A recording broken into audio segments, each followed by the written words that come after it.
కొలబద్ద. ఈ కథను రచించిన వారు తమిరిస జానకి గారు. ఈ కథ నవ్య వారపత్రికలో 2010 ఏప్రిల్లో ప్రచురితమైంది. రామారావు పనిచేసే ఆఫీసులోనే పనిచేస్తున్నాడు చలపతి. కానీ అతనితో మాట్లాడడానికి ఇష్టపడ్డు రామారావు. ఎప్పుడైనా చలపతి పలకరించబోతే ఏదో వంకన తప్పించుకుంటూ ఉంటాడు. దానికి కారణం చాలా మంచివాడు, ఎంతో మంచివాడు అంటూ అందరూ పొగిడే ఆ మనిషి అంటే రామారావుకి ఈర్ష్య, అసూయ. ఒక మనిషి మంచితనం అంచనా వేసేందుకు నువ్వు ఉపయోగించే కొలబద్ద ఏమిటి అడిగాడు తన భార్యని ఒకరోజు. బాబోయ్, నాకు ఏ కొలబద్ద తెలియదు, వెదురుబద్ద తెలియదు, దండం పెట్టింది వాణి. పోనీ ఈ ప్రశ్నకి సమాధానం చెప్పు. ఇరుగు పొరుగు ఇళ్లలో ఆడవాళ్లు నీకు బాగా పరిచయమే కదా, అందరిలోకి ఎవరెక్కువ మంచివాళ్లు నీ దృష్టిలో? వెంటనే మాట్లాడలేదు వాణి. ఒక్క క్షణం ఆలోచించి చెప్పబోయింది. వీడి ప్రశ్నకు జవాబు చెప్పేదేమిటన్న నిర్లక్ష్యమా? బాణంలా దూసుకొచ్చింది మాట. మనసు చివుక్కుమంది వానికి. పెళ్ళైనప్పటినుంచి గమనిస్తూనే ఉంది ఆ విసుగు, చిరాకు, ఆ తొందరపాటు మాటలు. అందరిలోకి సుజాత గారు మంచిగా అనిపిస్తారు నాకు. దొరికిపోయావు చూసావా, ఆవిడెక్కువ మంచి మనిషి అంటున్నావు. ఆవిడతో పాటు మిగిలిన వాళ్ళ గుణగణాలు కూడా లెక్కలోకి తీసుకున్నావు కదా. దీనికి అంతటికీ నువ్వు ఉపయోగించిన ఆ కొలబద్ద ఏదో చెప్పు. నాకదంతా తెలీదండి, నిజంగా చెప్తున్నాను. ఆవిడ చాలా సింపుల్గా ఉంటుంది. ఎప్పుడూ మొహంలో చిరునవ్వు తొంగి చూస్తుంటుంది. ఇంకా ఏదో చెప్పబోతుంటే మధ్యలోనే కస్సుమన్నాడు. సింపుల్గా ఉండడమే నీ దృష్టిలో మంచితనం అన్నమాట. నేను స్టైల్గా ఉంటాను అంటే నీ దృష్టిలో మంచివాణ్ణి కానన్నమాట. ఉలిక్కి పడింది. ఏమిటండి మీరు మరీను, పిడుక్కి బియ్యానికి ఒక్కటే మంత్రం అన్నట్టు మాట్లాడుతున్నారే? ఎప్పుడో కాలం చేసిన తన పెద్ద తాతయ్య గుర్తొచ్చాడు వానికి. కాలికి వేస్తే మెడకి, మెడకి వేస్తే కాలికి వేసేవాడు మాటలతో. తన తాతయ్య పోలికి ఈయనకెలా వచ్చిందబ్బా? ఏమిటి ఆలోచిస్తున్నావు? చెప్పలేనంత చిరాకు ఆ గొంతులో. మీరు స్టైల్ కొడతారని, అదే స్టైల్గా ఉంటారని నేనెప్పుడూ అనలేదు కదండి. ఈ జవాబుకి సంతోషిస్తాడనుకుంది. అంటే నేను డబ్బాగాడినని నీ ఉద్దేశం కాబోలు. చెంపలేసుకుంది. అలా అని కాదండి, నేనలా అనలేదు. చటుక్కున లేచి విసవిస బయటికి వెళ్ళిపోయాడు. తెల్లబోయింది వాణి. మెకానిక్ కుర్రాడు తన స్కూటర్ రిపేర్ చేస్తుంటే అక్కడే నిలబడ్డాడు రామారావు. అటువైపుగా వెళ్తున్న ఒక పెద్దాయన ఆగి నిలబడి కుర్రాన్ని పలకరించి యోగక్షేమాలు అడిగి నవ్వుతూ చెయ్యి ఊపి వెళ్ళాడు. వెళ్తున్న ఆయన వంకే చూస్తూ చాలా మంచాయన అంటున్న ఆ కుర్రాడి మొహంలో ఖచ్చితమైన అభిప్రాయం కనపడింది రామారావుకి. చటుక్కున అక్కడున్న స్టూల్ లాక్కుని కూర్చున్నాడు. ఆయన మంచివాడని ఎలా చెప్పగలుగుతున్నావు? వింతగా చూశాడు వాడు. అదేంటి సార్, ఎన్నాళ్లగానో మనకి పరిచయం ఉన్నవాళ్లలో ఎవరెలాంటి వాళ్ళో ఆ మాత్రం మనకి తెలియదా సార్? నేనెలాంటి వాడిని? వెంటనే అడిగాడు. మొహంలో కించిత్ గర్వంతో దర్పంగా చూశాడు. పోండి సార్. దీర్ఘం తీస్తూ తలొంచుకుని స్క్రూడ్రైవర్ చేతిలోకి తీసుకున్నాడు. తనలోని అహాన్ని దెబ్బ కొట్టినట్టు అనిపించింది రామారావుకి. అయినా మళ్ళీ అడగడానికి మొహం చెల్లలేదు, ధైర్యమూ చాలలేదు. గట్టిగా అడిగితే ఏం వినవలసి వస్తుందోనన్న అనుమానం.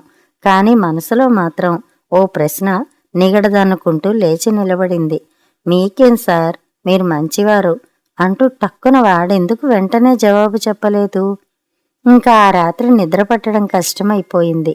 మాటి మాటికి ఆ మెకానిక్ కుర్రాడే కళ్ళ ముందు కనిపిస్తున్నాడు. ఏమిటండి, నిద్ర పట్టట్లేదా? కళ్ళు మూసుకునే పక్కకి ఒత్తిగిల్లుతూ అడిగింది వాణి. నువ్వు నా ప్రశ్నకి సమాధానం ఇవ్వలేదు పొద్దున్న. చక్రం ఆమె మీదకి తిప్పాడు. కొనుకు పట్టబోతున్న ఆమెకి మొహం మీద నీళ్లు చల్లినట్టయింది. వేళాకోళం చాలుగాని పడుకోండి. మీ ప్రశ్నలకి జవాబులు చెప్పేటంత తెలివితేటలు నాకు లేవు. మా అమ్మమ్మ అంటూ ఉండేదిలేండి, ధర్మరాజుకి చెడ్డవాళ్లు కనపడలేదుట, దుర్యోధనుడికి మంచివాళ్లు కనపడలేదుట. తాను కోపంగా చూసినా ఆ చీకట్లో ఆమెకెలాగూ కనపడదు కాబట్టి నోరు మూసుకుని పడుకున్నాడు. తన కోపమే తన శత్రువని చిన్నప్పుడు చదువుకున్నది పెద్దయ్యాక గుర్తుండాలనెక్కడుంది? అయినా చదువుకున్న నీతులు ఎదుటివాళ్లకి చెప్పడానికి తప్ప ఎవరికి వాళ్ళు పాటించటానికా? అసలైనా ఆఫీసులో అందరూ ఆ చలపతిని ఎందుకు అంతగా మెచ్చుకుంటూ ఉంటారు? ఏమిటతని గొప్ప? తనకంటే అతనేమీ ధనవంతుడు కాదు, తనకంటే అందగాడు కాదు, పెద్ద పెద్ద వాళ్లతో గొప్ప పరిచయాలేమీ లేవు. తనకి ఉన్నట్టుగా ఆఫీసర్ గారితో ఆటే చనువు కూడా లేదు. ఆయన తనతో కబుర్లు చెప్తాడు, చలపతితో ఎప్పుడూ కబుర్లు వేసుకోడు. చలపతి కూడా ఆయన దృష్టిలో పడాలని గాని, ఆయన తనతో ఆ మాట ఈ మాట మాట్లాడాలని గాని ఆశించడు. దానికోసం ఎదురు చూడ్డు. తన పని తను సరిగ్గా సక్రమంగా ఆలస్యం లేకుండా చేసుకుపోతుంటాడు. చేసిన పనిలో వంక పెట్టడానికి ఏమీ ఉండదు. ఎంత పని ఇచ్చినా ఏమీ విసుక్కోడు. అది చాలా లాభదాయకంగా ఉంది తనబోటి పని దొంగలకి. అసలైన అసూయ ఆడవాళ్ల సొత్తు అంటారు కదా. తనకెందుకు అతన్ని చూస్తే అసూయ? మరో నిమిషంలో తనకి తనే చెప్పుకున్నాడు. అసూయ అని ఎందుకు అనుకోవాలి? పొగడ్డం చిరాకు కలిగిస్తోంది తనకని ఎందుకు అనుకోకూడదు? ఈ ఆలోచనకి ఎదురు తిరిగింది మనస్సాక్షి. అందరూ చలపతిని పొగడ్డం తనకి చిరాకు మాత్రమే అయితే, ఆ మెచ్చుకోవటాలు విసుగు మాత్రమే అయితే, మరి వాళ్ళందరూ ఎప్పుడు తననే పొగుడుతూ ఉండాలి భట్రాజుల్లా అని ఎందుకు ఆశిస్తున్నాడు తను? అప్పుడా విసుగులు చిరాకులు ఉండవా? అంటే దీని అర్థం చలపతిని చూసి అసూయపడ్డం కాదా? ఎదురు తిరిగిన మనస్సాక్షి సమాధానం చెప్పుకోలేని రామారావు కళ్ళల్లోకి ఎర్రదనం వచ్చింది. నిద్ర రాలేదు. ఆ రోజు పొద్దున్నే తమ ఇంటి గుమ్మంలో చలపతి కనిపించేసరికి ఆశ్చర్యంగా అనిపించింది రామారావుకి. వీడెందుకు వచ్చినట్టు? ఓ రకమైన నిర్లక్ష్యం కూడా తొంగి చూసింది. రామారావు ఇల్లు అదని చలపతికి తెలియదు. నవ్వుతూ పలకరించాడు. మీ పక్కవాటాకి టూలెట్ బోర్డు చూసి ఇక్కడ ఆగాను. మీరుండేది ఇక్కడే అని తెలియదు. మేముండే ఇంటి వాళ్ళ అబ్బాయికి ఈ ఊరు బదిలీ అయి వస్తున్నారు. ఇల్లు వాళ్ళకి కావాలి, అందుకని మమ్మల్ని ఖాళీ చెయ్యమన్నారు. పోన్లేండి, మీరు తెలిసిన వాళ్ళున్నారిక్కడ, ఇంక దిగుల్లేదు. ఈ ఇంటి గురించి గాని ఇంటి వాళ్ళ గురించి గాని నేను వాకబు చేసుకోనక్కర్లేదు. మీకు నేను తెలిసిన వాణ్ణి అని ఇంటో కాస్త మీరు చెప్తే నాకు అద్దెకి ఇవ్వడానికి ఆయన తర్జనవర్జన పడక్కర్లేకుండా పని సులువవుతుంది కదా. చెప్తారా మీరు? అలాగే, తర్వాత మాట్లాడతాను తుంచేసినట్టుగా జవాబిచ్చాడు రామారావు. అమ్మో, తన పక్కన ఈ చలపతి ఉండడమా? ఏమాత్రం తనకిష్టం లేని వ్యక్తి. చలపతి వెళ్ళిపోయాక తనలో తనే అనుకున్నాడు రామారావు. అందుకే ఇంటి యజమానికి ఫోన్ చేసి చలపతి గురించి చెప్పలేదు. వేరే వాళ్ళకి ఇప్పించేశాడు ఆయనతో చెప్పి. ఆఫీసులో మాత్రం నాటకం ఆడాడు. ఏమీ అనుకోకు, వాళ్ళకి కావలసిన వాళ్లే ఎవరో ఉన్నారుట ఇంటి యజమానికి. వాళ్ళకే ఇల్లు అద్దెకిచ్చారట. 1వ తేదీ వస్తున్నారట వాళ్ళు. పోన్లేండి, వాళ్ళిష్టం, మనం ఎవరం కాదనడానికి. మీరు చెయ్యవలసింది మీరు చేశారు. మీ తప్పేదో ఉన్నట్టు బాధపడకండి. మీకు నా థ్యాంక్స్ మనస్ఫూర్తిగా అన్నాడు చలపతి. బతికిపోయాననుకున్నాడు రామారావు. చాలా తేలిగ్గా మాటలతో బురిడి కొట్టించవచ్చు ఇతగాణ్ణి అన్న అభిప్రాయం బాగానే బలపడిపోయింది ఇదివరకే. అందుకే చలపతి అంటే చులకన భావం కూడా పాతుకుపోయింది అసూయతో పాటు. కాని నిజానికి చలపతి మనస్తత్వాన్ని అర్థం చేసుకునే తెలివితేటలు తనకి లేవన్న సంగతి చూచాయిగా కూడా తెలుసుకోలేకపోతున్నవాడు రామారావు. కొందరంతే, తెలివితేటలు తమ సొంతం అనుకుంటూ ఎదుటి వ్యక్తి మంచితనాన్ని చేతకానితనంగా లెక్క కట్టేసి గొప్పలు పోతుంటారు. అటువంటి వారికి భిన్నం కాదు రామారావు. వారి కోవలోకే వస్తాడు. పైగా చలపతి లాంటి వాళ్ళు తనలాంటి వాళ్ల చేతుల్లో తోలుబొమ్మలనే అతని ఉద్దేశం. కాస్త మనసు పెట్టి లోతుగా ఆలోచిస్తే తన అభిప్రాయం సరైంది కాదని తెలుస్తుంది. కాని అందుకు అవకాశం ఇవ్వడం ఏమాత్రం ఇష్టం లేదు. అవసరం ఉందని భావించట్లేదు. అది నిర్లక్ష్యం కావచ్చు, లేదా అహంకారం కావచ్చు. రేపు నువ్వు చెన్నై వెళ్ళి ఫలానా వాళ్ళని కలిసి ఒక పని పూర్తి చేసుకుని రావాలి రామారావు అంటూ ఆఫీస్ పనోటి చెప్పాడు ఆఫీసర్ గారు. రామారావు గుండెల్లో రాయి పడినట్టయింది. ఎందుకంటే ఆయన చెప్పే పని జరిగేది కాదనే అనిపించింది. అవతల పార్టీ వాళ్ళు గట్టిపిండాలు. ఈయన గారు పెట్టే కండిషన్లకి వాళ్ళు ఒప్పుకోరు. పని సాధించకు రాలేకపోతే ఈయనే కాదు, ఆఫీసులో అందరూ కూడా తన్ని ఒక చేతకానివాడుగా చూడరు. బుర్ర చురుగ్గా పనిచేసింది. ఈ పని మీద చలపతిని పంపించమని సలహా ఇస్తే అతను ఎలాగో ఆ పని విజయవంతంగా సాధించుకుని రాలేడు. దాంతో ఆఫీసరే కాదు, అందరూ కూడా అప్పుడు చలపతిని ఒక చేతకానివాడుగా చూస్తారు. అదే కదా తనకు కావాల్సింది. అందరి దృష్టిలో అతను చులకనైతే అంతకంటే ఏం కావాలి తనకి? ఇదే మంచి అవకాశం, వదులుకోకూడదు. ఈ ఆలోచనతో ఓ గంట పోయాక మెల్లిగా ఆఫీసర్ గారి గదిలో అడుగుపెట్టాడు. సార్, రేపు చెన్నైకి చలపతిని పంపించడం మంచిదేమో అనిపిస్తోంది. ముంబై నుంచి రేపు పాటిల్ వస్తున్నాడు కదా మన ఆఫీస్కి. నేనెళ్ళిపోతే ఎలా? తాను లేకపోయినా మునిగిపోయేదేం లేదు, కానీ ఆఫీసర్ మహాశయుడికి అలాంటి అభిప్రాయం కలిగించడంలో దిట్ట కదా మరి తను. అవునవును, మర్చేపోయాను. ఆ చలపతిని పంపిస్తాను. రామారావు మాటలకి ఏకీభవించేశాడు. రేపటి ప్రయాణం గురించి, అక్కడ ఏం పని చేసుకురావాలి అన్నీ వివరంగా నేను చెప్పేస్తాలేండి చలపతికి. ఒక క్షణం అదోలా చూశాడాయన. ఏమనుకున్నాడో ఏమో, అంగీకార సూచకంగా తల మాత్రం ఊపి ఊరుకున్నాడు. బతుకు జీవుడా అనుకున్నాడు రామారావు. వెళ్లవలసిన పని గురించి చలపతికి చెప్పాడంతే. దానిలోని సాధక బాధకాలు చెప్పలేదు. సాధించుకురావడానికి ఉపయుక్తంగా అనిపించే సులువులు మెళకువలు ఏమీ ప్రస్తావించలేదు. అక్కడి గట్టి పిండాల గురించి వివరించలేదు.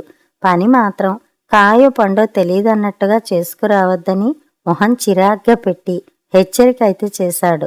అక్కడితో సరి. ఆ హెచ్చరికని సవాల్గా తీసుకుని అడుగు ముందుకు వేశాడు చలపతి.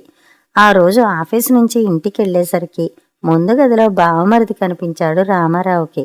ఎలా ఉన్నారు బావగారు అంటూ కుశల ప్రశ్నలు అడిగి అతనికి ఏదో జవాబు ఇచ్చానంటే ఇచ్చానన్నట్టుగా చెప్పి ఎదురుగా కుర్చీలో కూర్చున్నాడు. హఠాత్తుగా ఈ ఊళ్ళో పని పడింది బావగారు. స్నేహితుడొకడు తన కారులో ఈ ఊరు వస్తుంటే అతనితో నేను బయలుదేరిపోయాను. రామారావు మనసిక్కడ లేదు.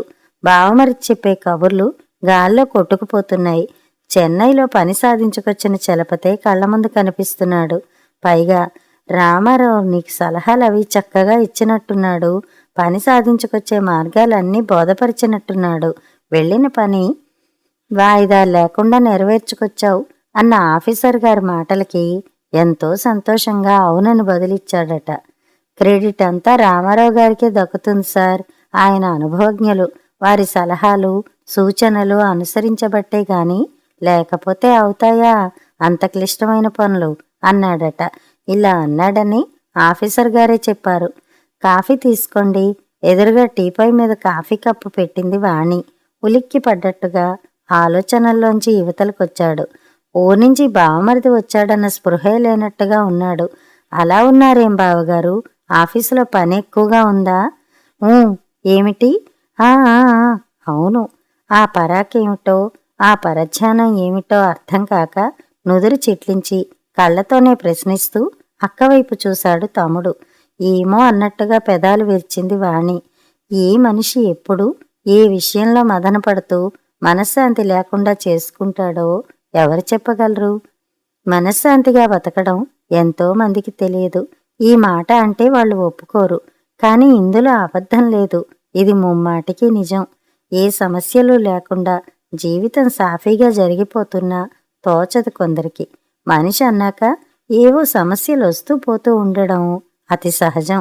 ప్రశాంత చిత్తంతో వాటికి పరిష్కార మార్గాలు ఆలోచించకుండా గోరంతలు కొండంతలు చేసుకుంటూ సమస్యలు ఇంట్లోవి అయినా బయటవి అయినా లేదా అసలు తనకి సంబంధం లేనివి అయినా అన్నిటినీ మనశ్శాంతి కోల్పోతూ అనవసరంగా కాలం వృధా చేసుకోవడమే కాక ఇతరుల విలువైన కాలాన్ని కూడా తమ ఆదుర్దాతో సమీక్షలతో నష్టపరుస్తారు కొందరు.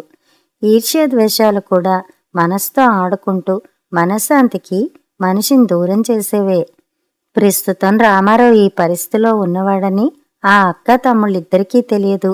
ఆ రోజు ఎప్పుడో మనిషి మంచితనం కొలబద్ద అంటూ తనతో మాట్లాడిన భర్త మాటలకి ఈ రోజు ఈ పరధ్యానానికి సంబంధం ఉందని వాణికి ఏం తెలుసు? చలపతి వాళ్ళ నాన్నగారికి ఒంట్లో బాగులేక హాస్పిటల్లో అడ్మిట్ చేశాడట. ఆఫీస్ నుంచి ఇంటికెళ్ళేటప్పుడు ఒకసారి చూసేసి వెళదామా? విశ్వనాథం అడిగిన ప్రశ్నకి అయిష్టంగా చూశాడు రామారావు. నేను రాను, నువ్వు వెళ్తే వెళ్ళు. అలా అనేసావేంటోయ్? పాపం వెళ్ళి చూసి రావద్దా? నాకొంట్లో బాలేదు, నన్నొదిలే విసుగ్గా ధ్వనించింది గొంతు. అంత కోపం ఎందుకొచ్చిందో అర్థం కాక వింతగా చూశాడు విశ్వనాథం. సాయంత్రం హాస్పిటల్కి వెళ్ళిన అతన్ని చూస్తూనే, రండి, మీరొక్కరే వచ్చారా అంటూ యథాలాపంగా అడిగాడు చలపతి. ఎవరిని మనసులో పెట్టుకుని ఆ మాట అడిగి ఉంటాడో ఊహించాడు విశ్వనాథం. ఎందుకంటే పొద్దున్న చలపతికి ఫోన్లో తనే చెప్పాడు మరి, రామారావు నేను సాయంత్రం హాస్పిటల్కి వస్తాం అని. రామారావు కాస్త ఒంట్లో బాగోలేదు, అందుకే నేనొక్కడనే వచ్చాను అంటూ చలపతి తండ్రిని పలకరించేందుకు మంచానికి దగ్గరగా వెళ్ళాడు విశ్వనాథం. ఆ రాత్రి రామారావుకి తన మొబైల్ నుంచి ఫోన్ చేశాడు చలపతి. మీకు ఒంట్లో బాగోలేదని చెప్పారు విశ్వనాథం గారు, ఇప్పుడెలా ఉంది, బాగా రెస్ట్ తీసుకోండి అంటూ చలపతి పలకరిస్తుంటే రామారావు నోట్లోంచి మాటే రాలేదు. వాళ్ళ నాన్నగారికి ఏమైందని గాని, ఎలా ఉన్నారని గాని తను ఫోన్లోనైనా అడగలేదు. కానీ అతను పోనిద్దు, ఆలోచించటానికి కూడా ఇష్టపడలేదు మనసు. ఏ వ్యక్తి అంటే ఇష్టం లేదో ఆ వ్యక్తి మంచితనాన్ని ఎదురుగా గమనించినా కూడా ఒప్పుకోవడానికి ఇష్టపడని, ఆ మంచితనానికి వక్రభాష్యం చెప్పుకోవడానికి ఇష్టపడే మనస్తత్వాలకి ఆలోచించే అవసరం ఎందుకు కనబడుతుంది? అందుకే రామారావుకి తన ప్రవర్తనలో పొరపాటు గాని, నొచ్చుకోవలసిన విషయం గాని కనపడలేదు. ఎందుకో గాని ఆ చలపతి నన్ను కాకా పట్టాలని, నాకు మస్కా కొట్టాలని చూస్తున్నట్టుగా కనిపిస్తోంది. పక్కపక్క నవ్వాడు జనార్దనం. అతనెప్పుడూ అలాంటి పనులు చేయడు. రామారావు సలహాలు సంప్రదింపుల వల్లే చెన్నైలో పని సవ్యంగా చేసుకురాగలిగావు కదా అని ఆఫీసర్ గారంటే అవునని జవాబిచ్చాడట. ఆ మాట ఆఫీసర్ గారే చెప్పారు నాతో. అందుకని అలాంటి అభిప్రాయానికి వచ్చేసావా? చాలా పొరపాటు పడుతున్నావు. నీ గురించే కాదు, ఎవరి గురించైనా సరే, ఏ విషయమైనా సరే అతను అలాగే మాట్లాడతాడు. అతనిలో ఉన్న సుగుణం అది. తన గొప్పతనాన్ని ఇతరులకి ఆపాదిస్తాడు. అదిగో అతనే వస్తున్నాడుగా ఇటువైపు, ఇంటర్వ్యూ చేద్దామా? తుళ్ళిపడ్డాడు రామారావు. అమ్మూ, తలతిక్కవాడిలా ఉన్నాడే ఈ జనార్దనం, కొంప ముంచేలా ఉన్నాడు. రావోయ్ చలపతి, రా, నీ గురించే మాట్లాడుకుంటున్నాం. నా గురించి ఏముంది సార్ మాట్లాడుకోవడానికి? చేతులు జోడించి నవ్వుతూ చూశాడు జనార్దనం వైపు. అందరికీ మంచివాడివి నువ్వు, నీ గురించి ఎంత చెప్పుకున్నా తక్కువే. ఊరుకోండి సార్, అందరికీ మంచివాడినెలా అవుతాను? కొందరి దృష్టిలో చెడ్డవాడిగా ఉంటూనే ఉంటాను. భుజాలు తడుముకోవలసి వచ్చింది రామారావుకి. తన్ని ఉద్దేశించి అంటున్నాడా? జనార్దనం ఊరుకుంటేగా. సంభాషణ పొడిగించాడు హుషారుగా. ఏవి, నువ్వన్నదానికి ఏవైనా ఒకటి రెండు ఉదాహరణలు చెప్పు. నిజాలే చెప్పాలి సుమా. నవ్వాడు చలపతి. మీరు అడిగారు కాబట్టి చెప్తున్నాను గాని అవతల వాళ్ల మీద కోపంతో చెప్పట్లేదు. పిల్లల్ని బాగా ఖరీదైన బడిలో వెయ్యమంటాడు మా మామగారు. అంత ఖర్చు భరించే జీతం నాది కాదు అని వెయ్యలేదు నేను.